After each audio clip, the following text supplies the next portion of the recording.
You're listening to Real Coaching Radio, building a positive network.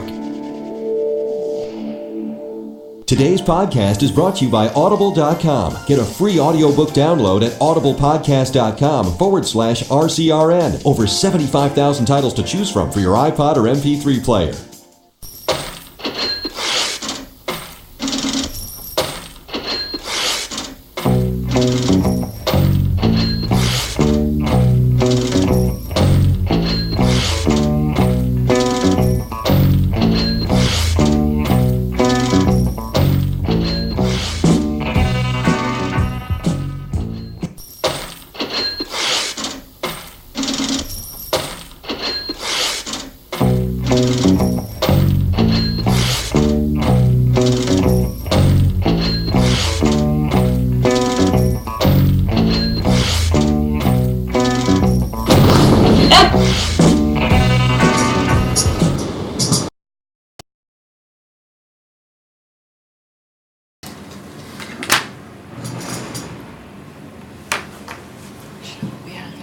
Okay, almost.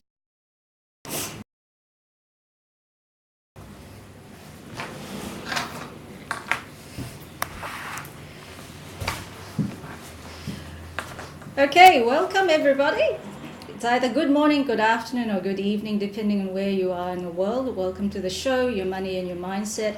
I am your host, Laura. Very super duper special guest with us today, Debbie Williams. Okay.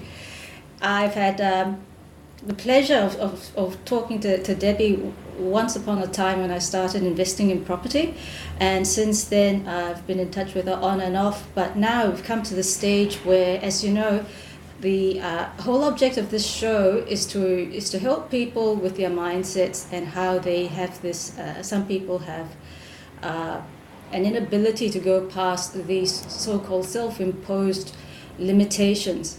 And I go around talking to people and I pick the brains of these people who've become extremely successful in what they do. And in this case, we're talking to a property diva, somebody who has started, just a quick introduction, not as somebody with a truckload of cash, but actually as a homeless 15-year-old. So the irony of it all, to start with nothing and to be now a very successful tricks to the trade, and how to basically start from nothing and get yourself back up on your feet again. So in 2010, just this year, Debbie Williams was awarded the Diva of the Year award by the Australian Property Women Association, and she's just launched a new business called Savvy Property People, and we'll talk a bit more about that beforehand, before we come to the end of the show. So to all you people out there at Stick and Blog TV, RCRN My Treatment for Living, Kite TV, receive syndication partners, hello and welcome to the show. And I'd like to say hello to Miss Debbie Williams, Property Diva. Good morning. Good morning, Loy. So this is exciting for me because I get to pick your brain for an hour, and Debbie's also a very busy woman, so we're very lucky to have her here today. So the first question I got for you is actually slightly tricky. I mentioned the fact that you started as somebody who was homeless at. That's pretty confronting for anybody. I've always had a roof over my head, so I don't know what it's like to be homeless. Scary comes to mind. So how did that experience shape who you are today, Deb? I think way before I became homeless, I had some good parents. Up homeless, I think that I have a lot to thank them for, and I think that that attitude of gratitude, as people say, pays off in dividends when you look at not what you're going through at any particular point in time, but what you can gain from it. It's not about people giving stuff to you, it's about you taking from whatever experience you have. There's a whole lot of reasons that people can go and get into the wrong things, drugs and being habitual homeless people and But it is something that you and only you can control. So I think that it is confronting being homeless at 15. It absolutely is. And to know that, to sort of sleep in laundromats under bushes, to travel around on the bus all night, to not know where your next meal is coming from, it's horrible. It really is. And 15, you're very young. It's too young to be dealing with anything like that. Good. My life, I think because of what I learnt when I was young, the good values that I had instilled in me or I had taken from my parents when we were growing up, I was able to be quite strong and decide that I was the only one that could make a difference to this situation. At 15, you've already worked that out. I mean... No, actually. I was going to say, that's tremendous. At 15, you worked that out. What? No, I was horrible. I was miserable. I felt like the world owed me a living, like it owed me something, and there was a whole lot of injustice. Why me? Yeah. It was horrible. But you're obviously a very strong person in yourself, and it's something I admire in women generally, because mostly women get told what to do from the culture I come from. And here you are 15 and saying, I'm going to live my life my way, even though I get a few sort of bumps and bruises along the way. And so from there, how did you transition from there to becoming now? 15 and being the woman you are today? It didn't quite happen. It wasn't a smooth thing. And I continued being angry for a very, very long time. I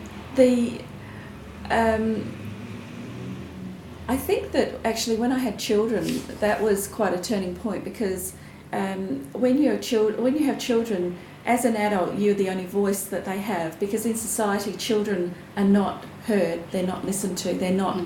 and I suppose being a child at 15, I saw myself still as a child, but not being listened to, nothing that... I felt that this was, either imaginary or true, but I felt that my opinion was not valued in... that my 15, you have no credibility. So then you go on and have children, and then you become their voice. So as you see injustices or perceived injustices happening to your children, you feel, that you're the only voice that they have. So you have to step up and speak up. And then I suppose through some more rejection, I ended up doing, I ended up signing up for a TAFE course. Because, I suppose at 15, I'm obviously not at school. I'm obviously not very well educated. And, then to go into your 20s with all of that still, it's I started doing a further education course, and my husband actually, if I just sort of take a step back, sure. My husband actually said to me at one stage, you need a hobby. So what would you like to do? You're too dependent on me, which was a horrible thing to actually be confronted with, in your 20s, you're too dependent on me. So I thought about it for a couple of weeks and said that as a child I'd learnt the piano. I wanted to come back and play the piano again. So we went and purchased a piano, and I had this always belief that if I took something from the family I had to give it back, and that was monetary. I'm over that now.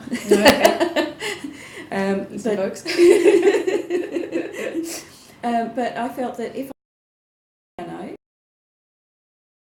because I was a pretty reasonable player, But if I could teach the piano, then I could basically earn back the amount that we'd spent on the piano. Yeah. So I actually went and got some piano lessons, and then ended up winning some pretty heavy duty awards for high achievement in the further education system that I was working in at the time, which floored me. I had no idea that I had even half a brain. Wow. Yeah, go on. So then I sort of sat back and thought, wow, there were what I see as high esteemed people in this course. Yeah. There were people that were school teachers and people that were working in, lawyers' offices and different things. And there's me, this boring housewife with 2 children at home, teaching a bit of piano on the side to bring in a bit of topping the whole further education system. So it wasn't just in the course that I did, it was in the system itself. Wow. It was an amazing experience. That probably then started shaping my belief in maybe something. But of course, teaching piano is just a hobby thing, a hobby income. And my husband and I had talked many years about getting into property. Talked.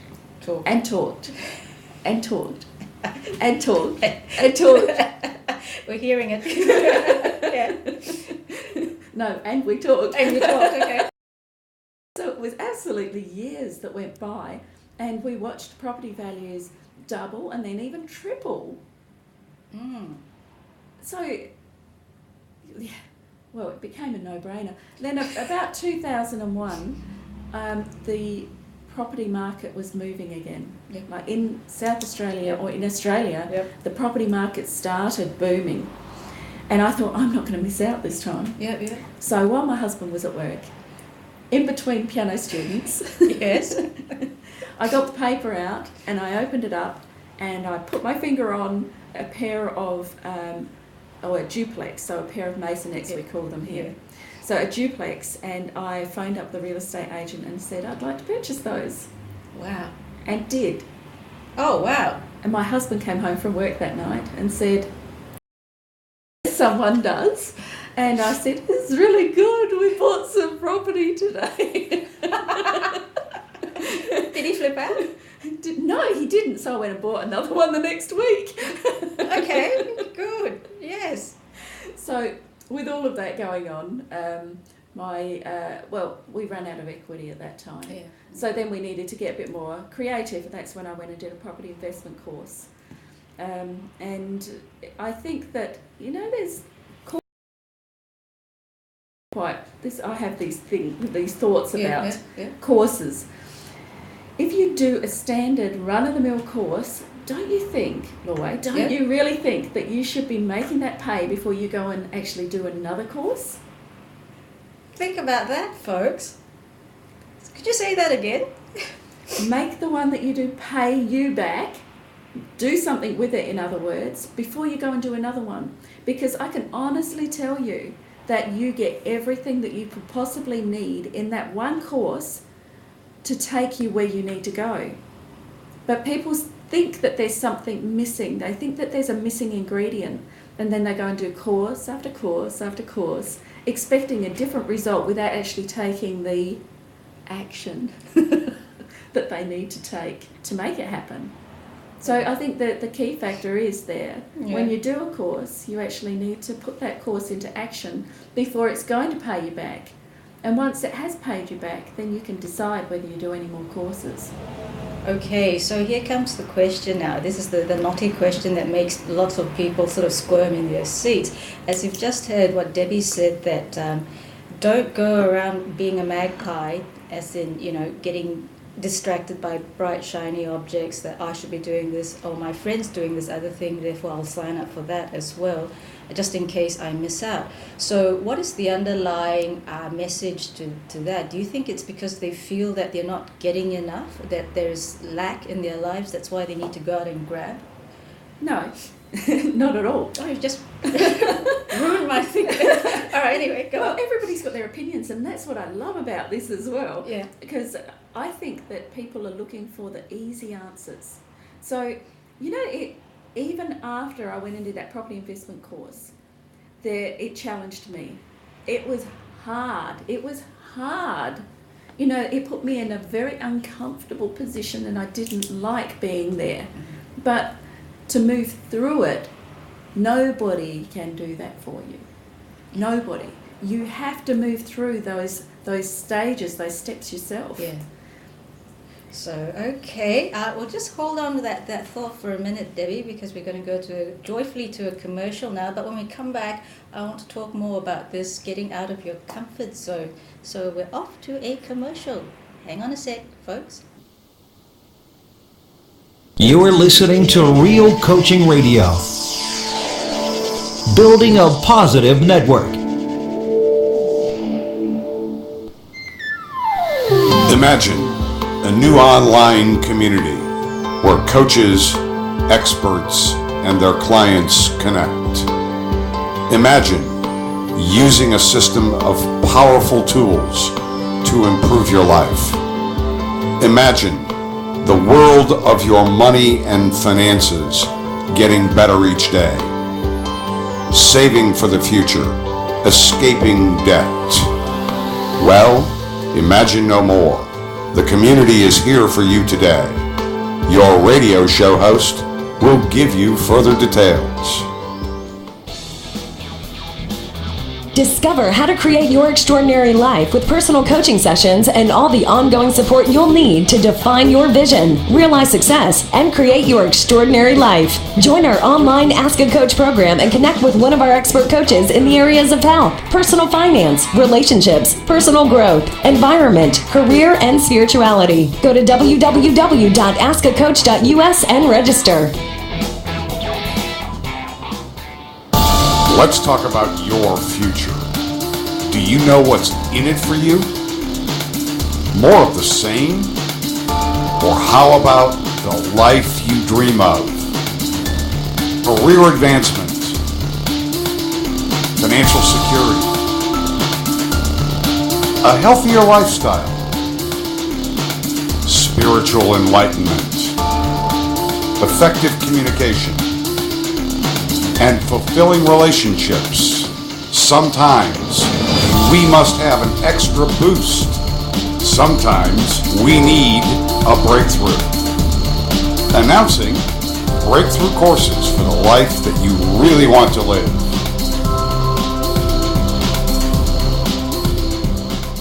You're listening to Real Coaching Radio. Building a positive network.